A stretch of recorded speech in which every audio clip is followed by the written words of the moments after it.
problem with doing that as a business model is that you live and die based on what you're giving away and the time frame. It's really just understanding where people are falling off and why. So, what's the big common mistake you see seven-figure brands making?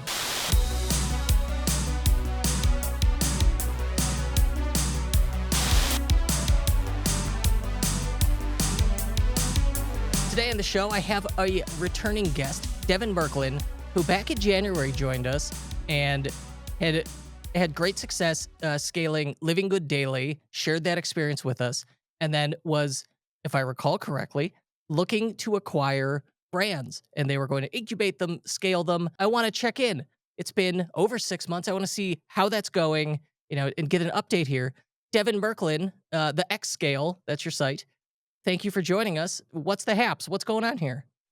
Thanks for having me, Kurt. Well, yeah, that was the goal, that was the plan. So that was the reorganized business plan. We're just gonna go acquire brands and we're gonna grow them. We're gonna have a lot of fun with it. And we actually did acquire a small supplement brand and invested some time in growing it, but we quickly humbled ourselves and turned back around. And it was actually from, I don't know what you'd consider an investor, co-founder, business partner, who's of all things, mentor, was really speaking to me from like a vision perspective. And the trouble that we're having with Xscale before was cracking, how is this different? Because as you start to get going, you're like, we're a growth partner, we're helping these brands. But then we started to find ourselves doing things that other agencies were doing. And so we're like, let's pivot, let's just go build a portfolio. But we had a conversation one day, and he was telling me about a business that he just recently sold, had a big acquisition for it, and how he went about building it. And it sparked a whole new idea for Xscale as a true growth partner through tech-enabled managed services. And he had a small business that's been around for about 10 years, and it wasn't really getting any traction over the course of the 10 years. It was on a downward kind of term. And we were just chatting through it, and we're like, what if we combine these two together where we had these services and we had the proprietary software, and that's how we went about servicing brands. It gives us a little bit of an edge because we have, like, it pulls all this data into one area, and we're able to make these kind of data driven decisions that you don't normally get to make as just in that normal service model, because you don't have a proprietary piece of platform that you can, tinker with and model the way you need it to function in order to get the result that you want to get. So it was more of a vision that spun into the new side of things. Okay.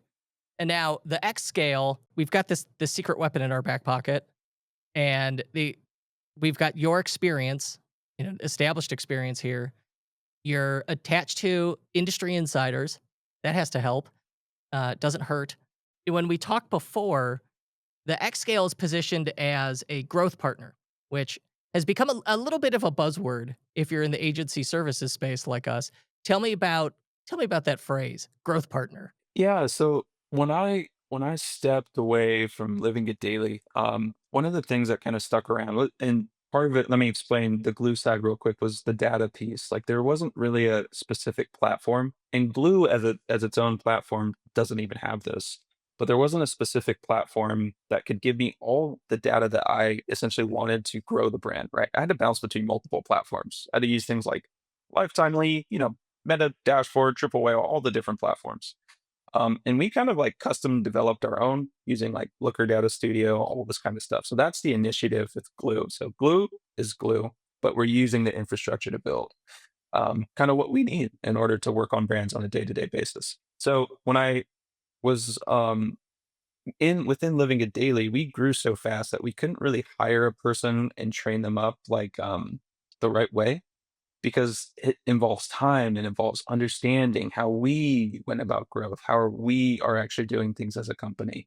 And so we relied on agencies, like a lot of fast growing brands do, like advertising agencies, email marketing agencies. The problem with that model is that that agency is their own model. They have a way of doing things extremely efficiently in order to service a lot of different brands. And so if you try and get them to bend on their model a little bit in order to jump into yours for growth, it's a little bit challenging. So when I stepped away, um, the thought process there was, well, agencies are a model. There's this term being thrown around as growth partners. And I'm noticing that agencies are just tacking that trending word onto their business, but really they're only servicing that one area, which might be advertising.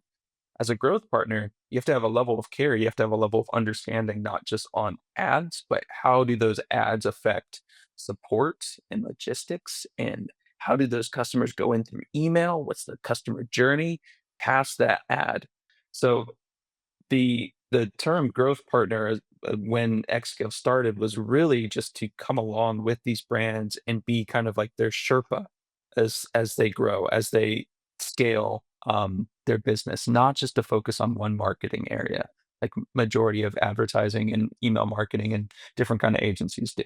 All right, I like that. We're getting into strategy. What are some of Devon's other favorite tactics and strategies? I just talked about this one on a live, and you might like this because it's automotive. And I want more people to do this, not in like a gimmicky way. It just works really well. Everybody's familiar with giveaways, but uh, if you look at these giveaway like sweepstake companies, like specifically in automotive, if you just typed in 8080 on Google, you'll see 50 other ones that look exactly like them. There's Tuner Colts, there's 060 dot life, there's so many other ones. And that's its own business model. And what they do is it's a sweepstakes and they say, I'm gonna give away this car.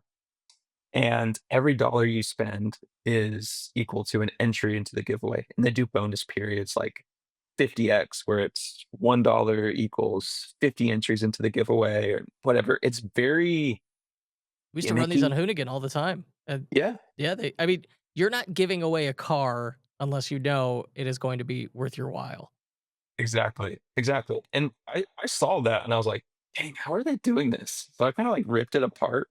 The problem with doing that as a business model is that you live and die based on what you're giving away and the time frame, because as soon as that giveaway ends, sales will go to the floor because people are they're gambling. That's what it is, but, if you take that model and you have that gambling kind of effect to it without making it gimmicky. Like for your brand, like if you're a supplement company, don't give away a car. People that are going to purchase from you are only interested in their car, they're not interested in the supplements. But we did this with Living It Daily after I gave it a test in automotive for my brand Karma Speed. It worked really well. And then the very next month, I'm like, DLG as a short form for Dr. Living. DLG, we got to do this. This is going to work really well. So the very next month we did it, but we twisted it a little bit. So we're a supplement brand. We're not going to go give away a car or big cash prizes. That's the gambling effect that we don't want. Instead, let's use that same model, but give away our product so that we know that the person that's signing up or purchasing for that giveaway is actually interested in our product. That way we know after this giveaway is over, there's still an opportunity to sell that person that product. And a lot of brands will do the free like sign up to win XYZ. We did the free sign up because legally you have to have a free way of entry, but we also did that purchase element. So when you bought more, you got more entries into the giveaway. And we had the incentive that if you won, we'll refund your entire order and give you the prize on top of it. So it was like a nice like risk reward type thing. But we were a health brand. We weren't a gambling car giveaway brand. So usually at the end of those things, we picked like I don't know, 6, 7, 10 winners rather than just one. So it's a really fun strategy, especially if you can get away from the gimmicky Yeah. car, cash, all that kind of stuff. And then just the fun of it, of being like, "All right, today's a multiplier day." If $1 was 1 ticket, today, $1 is 3 tickets. Wow! And then, like, sales would explode. Give me some of your favorite tools. What's, like, your favorite tech stack look like at the moment? Yeah, favorite tech, obviously Shopify. Shopify is obviously number one. Of I don't think of you'll course, ever be Shopify. able to beat it.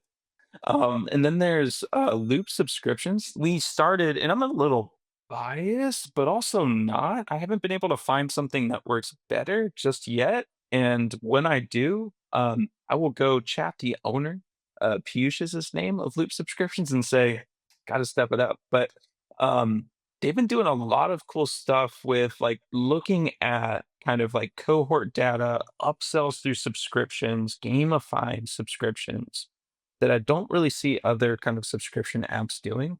And we've been testing a lot of the stuff through our little e-commerce brand that we purchased back in February and drastically increased MRR. Like we were doing like $6,000 a month MRR.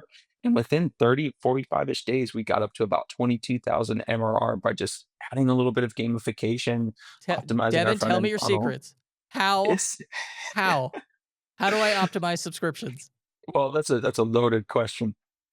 Um, Really, I think that if I had to generalize it without spending an hour talking about subscriptions, it's really just understanding where people are falling off and why. Everything that we do in e-commerce is a relationship. And especially in supplements, like people are purchasing your supplement because they think it's going to work for them, right? Oftentimes I think it's a silver bullet. I think we talked about this last time of like why supplements kind of work. And you have to get through to them and let them know that this is not a silver bullet. So I'm speaking specifically to supplement brands right now, but take it for any other brand. For subscriptions, you have to get through to them and help them understand that this is a journey. You can't take this product and then go eat McDonald's and then expect this product to work, right? So you have to be nurturing them along that journey. No supplement is ever going to fix that. So just having that communication in a gamified format meaning like on their third subscription order, maybe you're giving them a discount incentive, or maybe to go back to what I was saying, maybe it's a PDF guide or a workout plan or whatever it might be, helping them stay along that journey.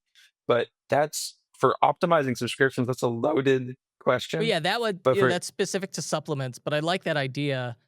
Late because I've been looking at this for a couple brands, and in most of these subscription apps, you should be able to see, hey, this is the month, this is the point in the subscription where they're like most likely to churn out, and Mhm, just on average, that's going to be month 4, and so month 3, before that next charge shows up, you better do something.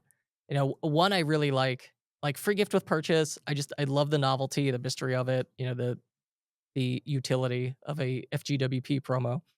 And so you go like month 3, you're like, hey, thanks so much for being a subscriber. Just want to let you know you're gonna get a free gift in your 4th month. We don't tell them what it is.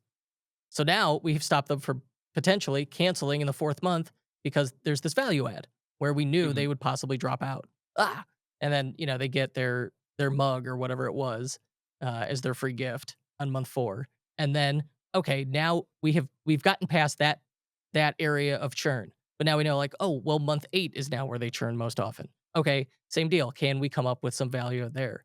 So I think that process is like, can you identify where they're churning? Can you identify why?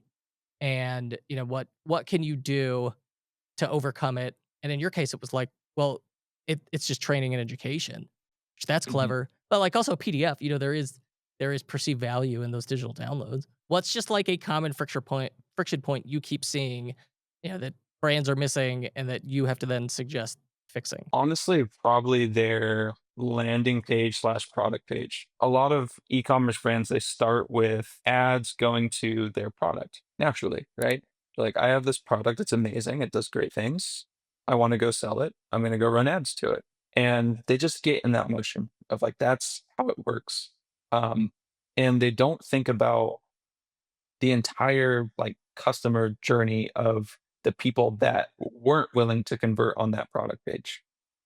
You will get people to convert there. It might do really well, but what we get tripped up on is understanding that there's a percentage of people, a large percentage of people that did not purchase on that product page.